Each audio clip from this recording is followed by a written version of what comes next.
30 नवंबर तक की ये प्रक्रिया है। इसमें से भारतीय जनता पार्टी के लिए चैलेंज है मध्य प्रदेश बचाना, कांग्रेस के लिए चैलेंज है राजस्थान और छत्तीसगढ़ को बचाना। क्या आकलन है आपका?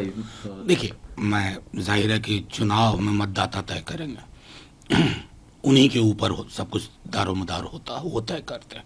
लेकिन जो कुछ हवा का रुख समझ में आ रहा है, चाहे मीडिया के माध्यम से या लोकल जो नेटवर्क है वहाँ उनके माध्यम से, तो वो मुझको लगता है कि कांग्रेस के पक्ष में है, कमोबेश हर राज्य में कमोबेश। लेकिन उससे ज़्यादा महत्वपूर्ण है कि माननीय चुनाव आयोग को अपनी साख को भी लेवल प्लेइंग फील्ड बना के रखना होगा। स्वतंत्र और निष्पक्ष चुनाव सिर्फ एक इबारत नहीं है जो आर्टिकल 324 में लिखी हुई है, उसको जीना पड़ता है और वो दिखना चाहिए। ये हमारी अपेक्षा होगी। सर, इसमें चुनाव की है, आपने देखा होगा कि कई राज्यों में बीजेपी के उम्मीदवारों की लिस्ट काफी पहले से आई और ऐसे सीटों पर जहां पर कि भारतीय जनता पार्टी या तो कभी जीत नहीं पाई या हार चुकी है, उस जगह की लिस्ट बहुत पहले आ गई। कल भी एक लिस्ट जारी की गई। आपको लगता है कि Bharatiya Janata party proactive mode में चल रही है और जिसका वो फायदा लेने की कोशिश कर रही है? नहीं, मेरा मानना है कि हर पार्टी कोशिश करती है, तौर तरीका थोड़ा अलग होता है। मैं तो ये भी देख सकता हूं कि मंत्रियों को आप उतार रहे हैं, सांसदों को उतार रहे हैं, तो वो कहीं ना कहीं एक परेशानी और हताशा का भी द्योतक है। तो दोनों पहलू हैं और दोनों पहलू को अलग अलग नहीं देखा जा सकता। लेकिन मुख्यमंत्री शिवराज सिंह चौहान मध्य प्रदेश के, उनका ये कहना है कि हमने जो है ना, देखिए हम लिस्ट निकाल रहे हैं, लेकिन कांग्रेस ने अब तक एक भी सूची नहीं जारी की। वो परेशान ना हो, जारी हो जाएगी। वो उस पार्टी का काम है जिसको वहाँ चुनाव लड़ना है।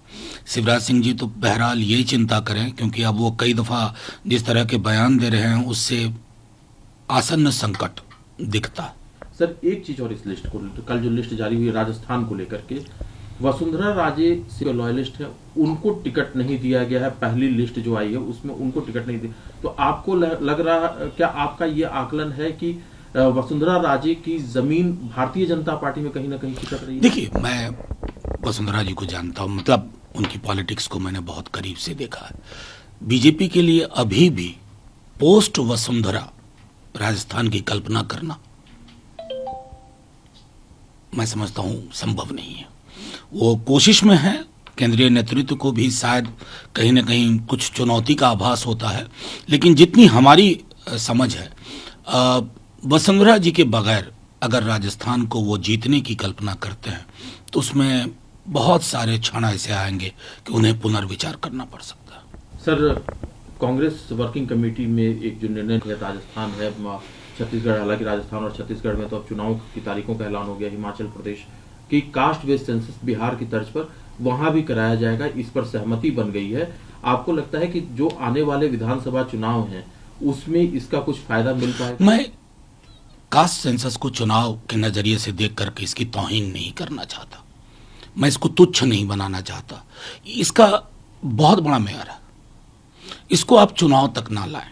मैं समझता हूं बिहार ने जो किया, अब आंकड़े अपनी जुबान बोलने लगे, उनको हिस्सेदारी और भागीदारी चाहिए। जो मूल तत्व है, ये कहानी शुरू हुई लालू जी, मुलायम सिंह जी, शरद यादव जी, फिर अभी माननीय मुख्यमंत्री नीतीश कुमार जी और तेजस्वी जी। ये सामाजिक न्याय का एक ऐसा क्षण है हमारे इतिहास का जिसको गले लगा करके स्वागत करना चाहिए जिसका, और बीजेपी को भी अवरोध उत्पन्न नहीं करना चाहिए, क्योंकि इस तरह के मामलों में जब आप अवरोध उत्पन्न करते हैं ना, तो इतिहास दर्ज करता है। मंडल के दौरान जो आपने किया वो इतिहास में दर्ज है। तो मैं समझता हूँ कांग्रेस वर्किंग कमेटी ने एक लंबी लकीर खींची है और वो लकीर का स्वागत होना चाहिए। लेकिन इसी वर्किंग कमेटी में जो एक बटा हुआ कहा जाए कि निर्णय सामने आया या जो रेजोल्यूशन है, हमास के हमले की एक तरफ निंदा है तो दूसरी तरफ फिलिस्तीन के लोगों के अधिकार और जो इजराइल की कार्रवाई है उस पर भी सवाल उठाया नहीं है। मैं आपको बताऊं, आप उसको फिर से पढ़िए।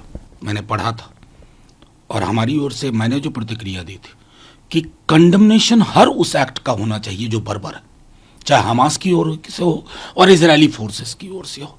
इजराइल पैलेस्टीन को लेकर के हिंदुस्तान का नजरिया महात्मा गांधी के टाइम से साफ है। क्या करिएगा, अटल जी के बयान को मैं याद दिला दूं, 77 में जब वो एमईए थे, बर्बरता किसी रूप में स्वीकार्य नहीं। लेकिन यूएन का यह भी रेजोल्यूशन है ना कि शांतिपूर्ण सह अस्तित्व दोनों एंटिटीज का इजराइल और पैलेस्टीन की, उसकी भी कोशिशें दुनिया के ताकतवर मुल्कों को करनी चाहिए। ताकत का इस्तेमाल सृजन के लिए हो, युद्ध और विखंडन से किसी को कुछ हासिल नहीं होगा, चाहे हमास हो चाहे इजरायली फोर्सेस हो। एक सर सवाल तेलंगाना से भी है। तेलंगाना में जो अलायंस बनने की कोशिश हो रही थी उसमें वो शामिल थे, लेकिन अब उनकी राह अलग है। असदुद्दीन ओवैसी का कहना है कि जो राजस्थान है या दूसरे राज्य हैं वहां की परिस्थितियां अलग है, तेलंगाना की परिस्थिति अलग है, और हमें पूरा विश्वास है कि केसीआर वापस सत्ता में आएंगे और हमारी पार्टी उनको सपोर्ट करेगी, हमारे एमएलए। देखिए, ओवैसी साहब की पॉलिटिक्स के बारे में मैं कई दफा बोल चुका हूं।